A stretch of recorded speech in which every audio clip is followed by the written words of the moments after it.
Awesome. Okay, let's get started. We are 3 minutes after the hour. Amy, thank you so much for being here. This is our icon series, so we can literally learn from the icons themselves. So let's learn a little bit about you first. Like, who are you? How long you been in the business? When you switched over to EXP? And then we go into what it took you to icon. So I am in my 7th year of the business. My anniversary was April 1st. I was here 2 years with EXP. I started with a smaller boutique brokerage, I guess you'd say. Yeah. I was in the insurance business prior to this and hit a ceiling and I couldn't do it anymore. So got into real estate. And where are you located? So I am in the Council Bluffs, Omaha metro area. I am right on the border of Omaha or Nebraska and Iowa.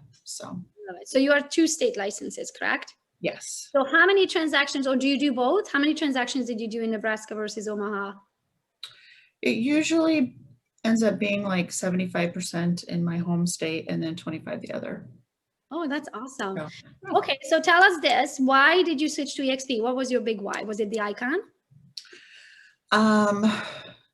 Kind of. I saw more freedom with EXP. I was in this smaller brokerage. Well, it wasn't really small in our area, but with this brokerage where my ideas were always crushed. I had all of these wild and crazy thoughts about marketing and promoting myself and having a team and all of that. And they just kind of always pushed those back. We never had a cap there. I was giving my brokerage a lot of money. That was probably my biggest thing when I found out how much, after my taxes, how much I was paying them. I sure wasn't getting that in value. So I actually went to my broker and told him I was. Let me ask you this. How much did you pay the year before you switched over? I believe it was like $46,000. Yeah. So $46,000 a year before she switched over. And now she's an icon agent. She paid in 16 and she got it back. Right. It's a much better idea, correct? Mm-hmm. I'd rather pay in 16 and get it back than paying 46 and never see it again. Well, and we didn't have a cap where I was at. You had to like buy in to be 100% agent, and that was about $1,600 a month. So I never switched over to that, and I probably would have saved some money if I would have. So now this is your 2nd year with us. Did you icon in both years? You did, correct? I did. Mm-hmm. So what makes you an icon? What do you do on a day-to-day basis, or what are the mindsets, or what does it take in your end to icon? How did you get here? I really don't have any secrets. I work a lot. I have a really strong work ethic. And it's probably not the best work ethic because I work too much, but I just try to take really good care of my clients. At the end of the day, that's what I do. So where do your clients come from? Mostly, I'm at the point now in my 7th year that it's becoming like repeat business and referral business at this point. Initially, I just tried to talk to everybody. I did every open house I could. I did every showing I could. I didn't buy leads. I just worked a lot and chased a lot of people, but eventually it paid off. I always had the mentality that, you know, even though it's a $50,000 house, they can still send me 10 referrals, you know? So I just tried to take really good care of everyone. And in my experience, that's exactly what happened. Usually my biggest referrers were the rentals. Mm-hmm. I made like $300 on it. Well, they referred me 4 cousins and their grandma and their aunt moving from Wisconsin to buy a condo. So those usually are the ones because they know that you're not making money on them. So they just want to give back to be like, I just want to help you because you helped us kind of situation. So Amy, what is a day like in your day? But let's start there. What time do you wake up and what do you do until you go to bed? This is terrible because I'm not a very regimented person either. That's something I'm working on. But that's what we just know. I mean, it's clearly working, so don't change it. We want to see what's working for you. You don't have to be regimented. I don't wake up early, guys. When I went to Tony Robbins Business Mastery and they were talking about how the multimillionaires wake up usually at 4 a.m., I was like, well, clearly I'm never going to be loaded because I am not waking up at 4 a.m. I love my sleep and I'm a night owl. I usually don't go to bed. Somewhere in between 1 and 2 a.m. is when I go to bed. And then I prefer to sleep until 8:30. That's my biological clock. So if that's what it takes to be a millionaire, I'm never going to make it. So I was literally messaging one night with Tony Robbins at like 4 o'clock in the morning. And I said, well, clearly I'm never going to be a millionaire. He messaged me back and he goes, what time is it? I'm like, 4 a.m. He goes, well, I'm just going to bed. I'm going to sleep until 11. Whatever works for you, honey. Just because it works for the masses, that doesn't mean that it's going to work for you. And I don't want to work like everybody else. I want to work like the way I want to work like, because you know the saying, if you love what you do, you don't work a day in your life. So I don't want you to change it or make fun of it. It's working. You're a 2 times icon agent. So I want to know, what does Amy do to be a 2 times icon agent? So I guess I start my day around 6 a.m. I try to be consistent with that. I actually spend the first hour at home just by myself. We're empty nesters and my husband travels during the week. So I get that morning hour by myself before people start texting and calling and all of that. So I just try to have some peace there. I don't work out in the morning like all the millionaires either. So I just watch the news and drink my coffee and that's it. Nothing special. And then what happens as 7 o'clock hits? So I try to leave like the first couple hours of my day for computer work, desk work, anything like that, paperwork. Not always consistent because you always have that daytime person, but I'm usually, out showing houses, closings, appointments until I would say at least 5. Last night was like 8. So I'm just always on the go. The biggest tip I got when I first started, I was super new and he told me, you're never going to make any money when you're sitting in your office or sitting at a desk. So I probably, as a fault now, I'm like always on the go. I hardly ever sit at my desk. So I just try to keep going with everything, whether it's going to lunch with someone, trying to, network with someone at some sort of an event, happy hour, whatever it might be. Other than that, appointments, I try to meet. I was talking to someone last night and she's like, well, I don't have anything to do though. Then create work. There's a million listings actively listed in your MLS. Pick 1, 2, 3 Main Street, schedule a showing, even though you don't have a client. Go out there, take a selfie style video. Oh my gosh, I'm showing 1, 2, 3 Main Street today. It's listed for blah, blah, blah, blah, blah, blah. It's on the market, yada, yada. Next thing you know, your cousin sees it on your Facebook and is interested about it. Create work. Go find it. I don't have listings. How am I going to hold open houses? Well, call the agent who does, who's too busy to hold it open, and offer that you're going to hold it open Saturday and Sunday. Well, they already hold it open. Then offer Thursday. Offer Monday morning. As long as that house is on the market, I will hold it open. I don't care if it's Thursday at 3:30 in the afternoon. You just you cannot take no for an answer, and you have to stay busy. You have to create work if you don't have work. Right. And not only just open houses, but just go walk through these new listings, because when you're having conversations with your clients, those listings are going to come back to you and, oh, this room was perfect, or this has the exact thing you're looking for. And that just shows that, you're giving them more value because you have the knowledge. You've been in all of these houses. You've talked to all these agents. That's the biggest thing you can do, is develop a good relationship with other agents. Because they're always going to help you at that point, when you have that good relationship. I used to do lunches. So one of the lessons I learned, talking about lessons we learned, one of the lessons I learned is never eat alone. So every day you would have lunch, correct? Invite somebody, invite a top producing agent and say, hey, I'll pay for your lunch. Can I just pick your brain? And just say, how did you get to where you're at? What systems do you use? What do you do when you go to a listing? How do you talk to, how do you negotiate? Can I just follow you around for a day and I won't even say a word? Can I just listen to you, how you handle a phone conversation? Like I literally would jump into people's cars and be like, wherever you're going, I'm going with you. So I can learn, because that's the best way you can learn, is by being right next to them and watching them, how they do it. So then what happens at 8 o'clock? So 8 o'clock, I'm pretty much on the go for the most days, or for most days. Some days are an exception.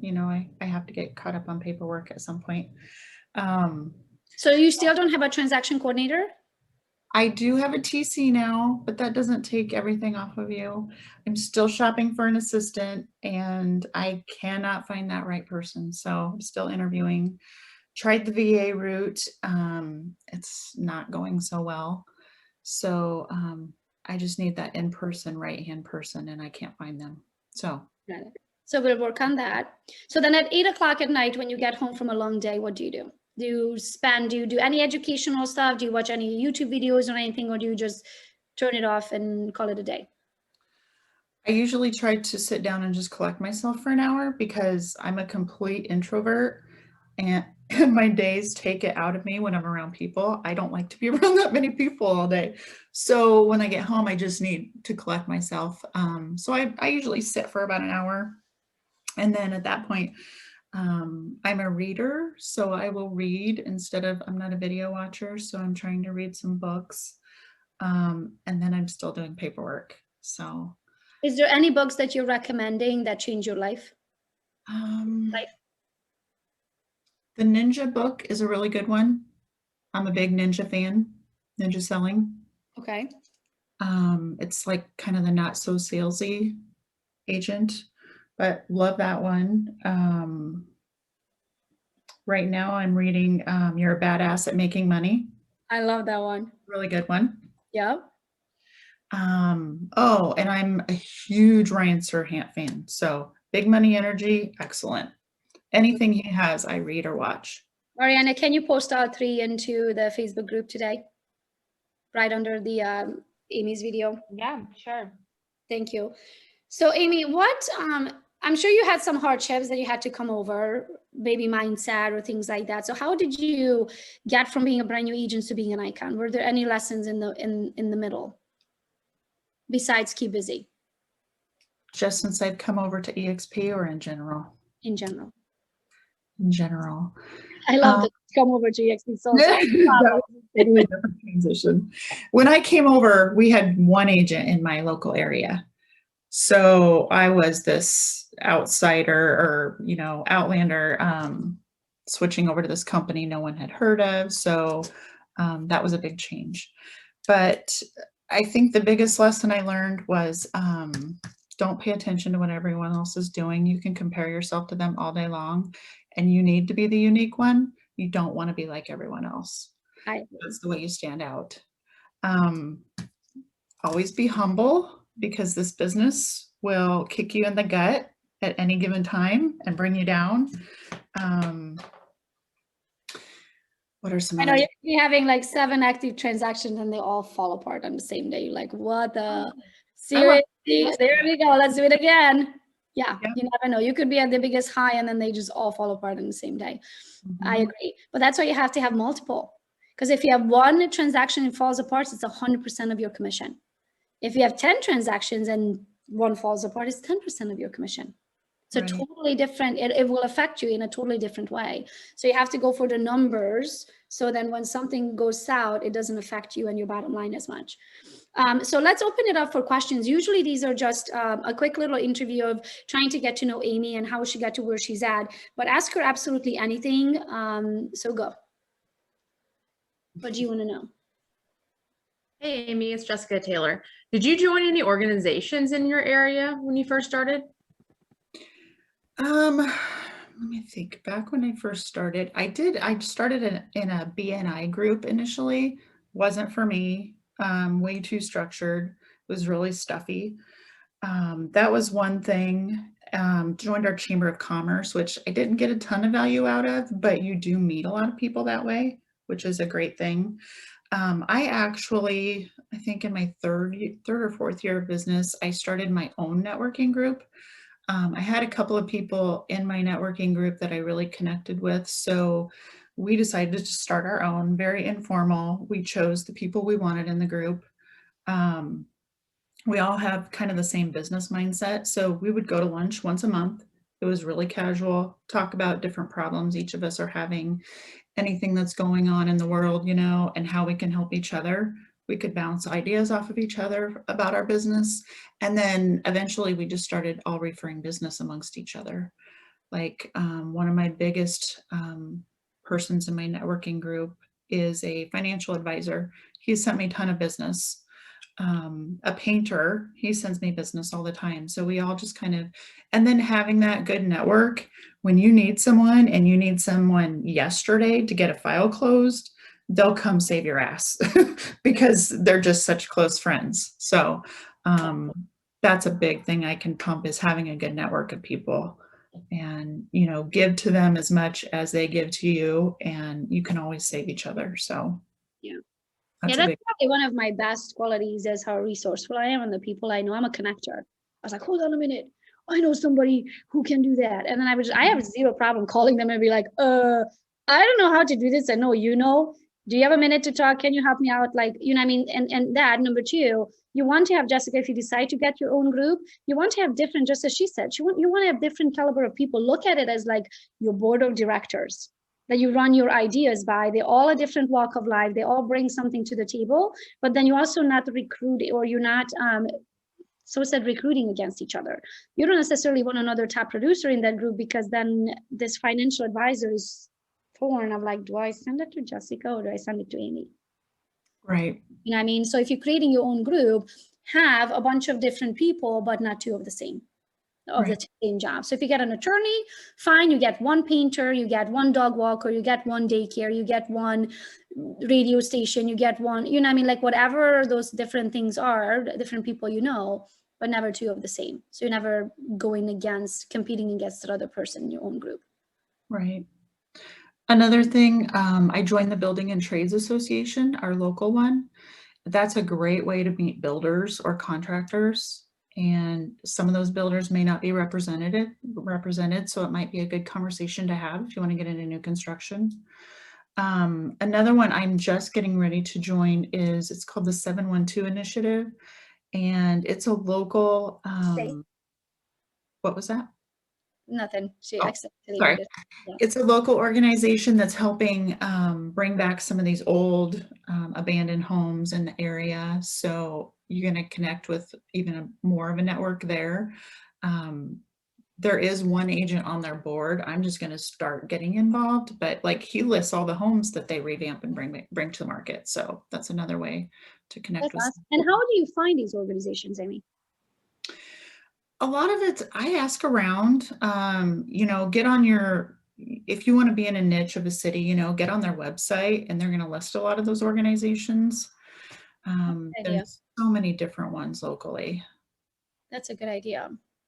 Love it.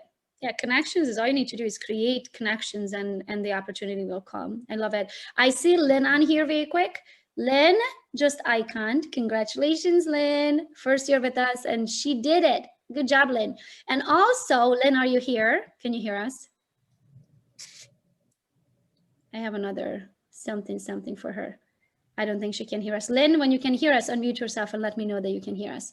Okay, anybody has another question to Amy?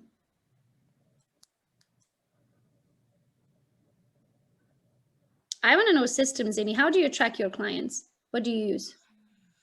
Oh, Gogo. I know. Tell me, what do you use? Is it this? Piece of paper? Is it no, I am not a paper person anymore. What is it? Not a paper person anymore. That's one of my biggest goals this year was systems. I am trying to utilize KV Core as my main CRM. Oh, good. So getting everyone in there. Spreadsheets. I do a lot of spreadsheets to track my clients, buyers and sellers, because you never want to lose one of those buyers or sellers, you know, in your pipeline, and just follow up with them. That's what I did. I always had a CRM program, but I always had a lead tracker. Because the CRM program, when you start building it, you're going to have a massive database. And then I logged in every morning and there was like 17 emails and I needed to do, and 14 phone calls, and you know, everybody just dumped in there in chronological order or ABC order. I was like, no. I need a system based on hotness. Are you a hot lead? Are you a warm lead? Are you a cold lead? You're not even a lead at all. I want you to be a lead. Yeah, I mean, so I had tabs for hot leads and cold leads, and I had tabs from going from being a lead to going under contract, pending, to going to close, because not every client is going to get pending, and not every pending is going to close. But I wanted to see what is my rate of turning a potential into a client, into a pending, into a closing. And then I would see then, okay, I have 7 million in the queue, 2 million pending, and 1 million closed. Yeah, I mean, so then I saw the numbers of like, I need to generate this many leads in order for this many to go pending, in order for this many to go closing. So I love those trackers too. And you guys have all the, yeah, all the trackers are in Team Gogo.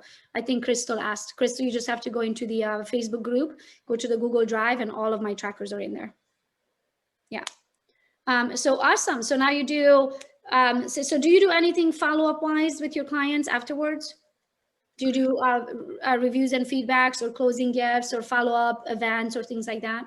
I am trying, I've always done closing gifts. Number one, I need to systemize that a little bit more because I'm the one that needs to be different for every transaction. And then I kill myself trying to find gifts. Okay. So I'm actually working on systemizing like standard gifts for everything now, just to make. Yeah, so let me show you what we do now. Because I used to be like that too. I used to get totally different gifts for everybody.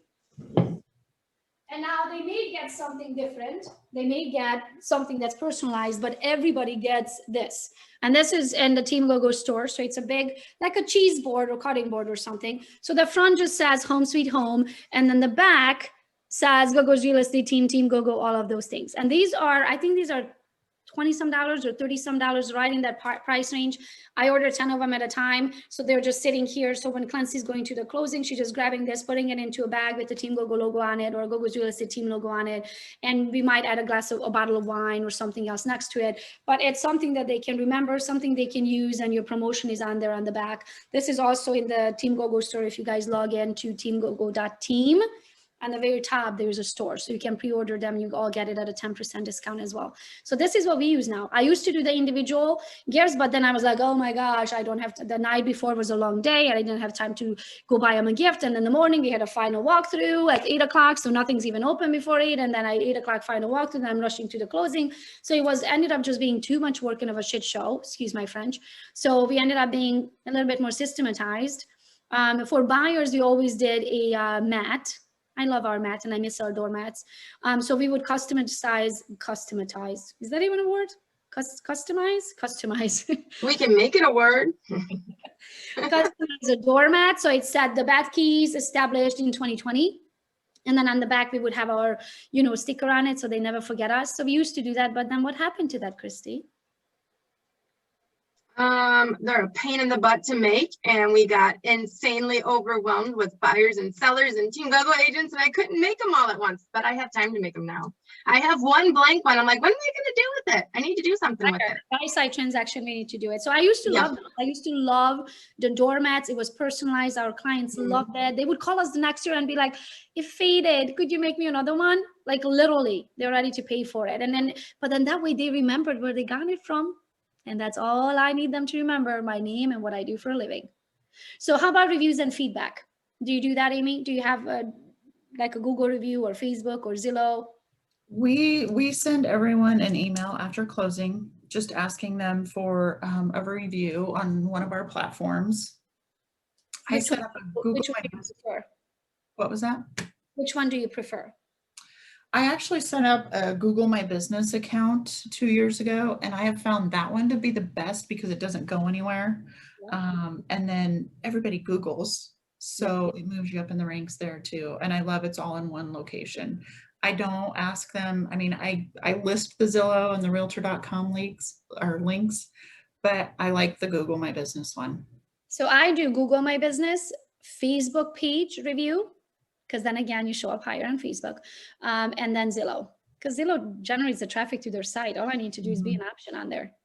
So we do those 3. Right. Love it. So yeah, we just follow up with that. I am a fan of the pop buys. I went through the Buffini program too. So I try to do pop buys at least a couple times a year. Last year, I was really bad about closing gifts and follow-ups because it was just a crazy year. Yeah. So in December, pop buys were really not an option. Unlike you showed up in a, I said pop buys were really not an option unless you showed up in a hazmat suit. Right. Yeah. So in December, anyone that bought or sold a house with me in 2020, I had a photographer and I bought them a 15-minute session to go to their house and take a family photo in front of their house or in their yard. They freaking loved that. Everybody went crazy over it. So that was a good Great one. idea. Yeah, that's amazing. And you tag the photographer so they get credit, they get their work. Like how, that's an amazing idea. I love it. Yeah. I heard from another couple, husband and wife team, what they do is they cater a housewarming party. So they say, I'll pay $250 for your housewarming party. I'll get the caterer, they bring the whatever, the foods, the appetizers, the drinks, the Cokes, the Sprites, the this and that. And then they come out as a husband and wife team and they just mingle with the friends for an hour and they get so much business from it. Plus you get to write off the catering and they get so much business from it because their friends and family that shows up to your housewarming party, they're like, my realtor didn't do that for me. That's genius. They get so much business from it and all they do is they cater it. So they don't have to do anything with the show up and set up and all that, none of that. They know the caterer shows up at 4:30, they show up at 5 with a bottle of champagne, they toast, they mingle, they say hi, they leave business cards, they leave. And then the caterer cleans up. I'm like, that is freaking genius. Genius. Love it. Lynn, yes, go ahead.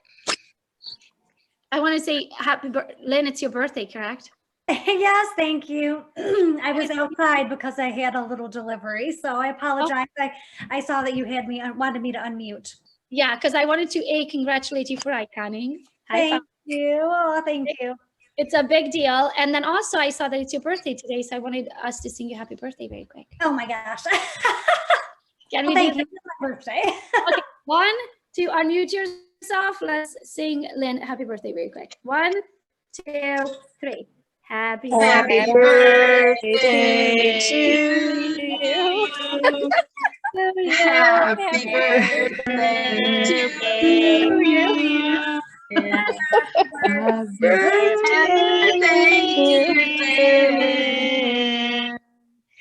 Happy birthday to you. That's got to be the saddest version of happy birthday I've ever heard. So sad.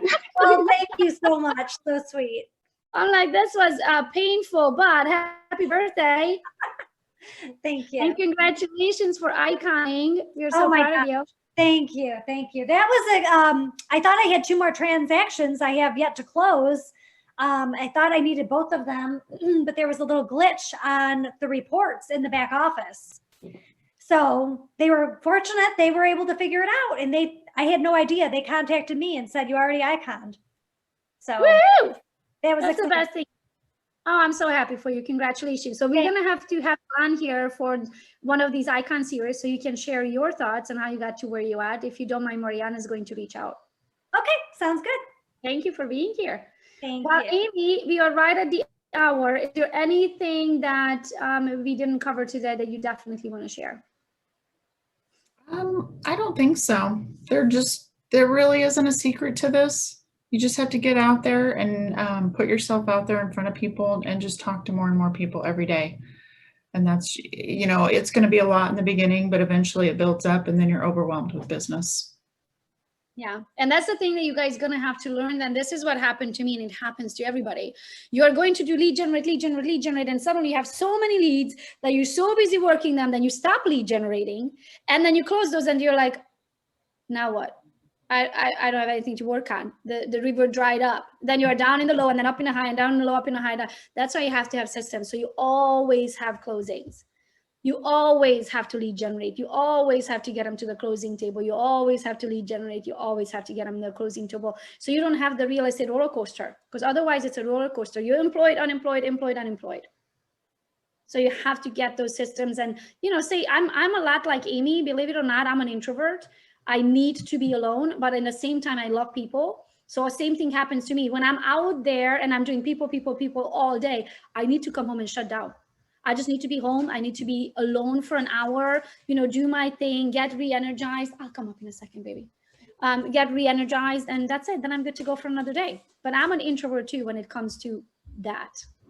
So do whatever it takes you to be you, so then you can be happy and ready to go again in the next day. Wake up with a mug of coffee, enjoy that hour by yourself, go run around like chicken head cut off, and come home and enjoy another hour by yourself. If that's what it takes to get it done again the next day. So thank you, everyone. Thank you, Amy, for making it happen. I know you said you were so busy that you can't. So thank you for making it work. We all appreciate it. We learn from every single one of us. And this is the best way of doing it. There's no reason for us to try to figure this out on our own if we can just literally copy and paste from everybody else. So thank you for your time and thank you for your knowledge. And thank you, everyone, for showing up today. Let's go, Icon. Thank Bye, you, Gogo. Thank you, Amy. Bye-bye. Thank you.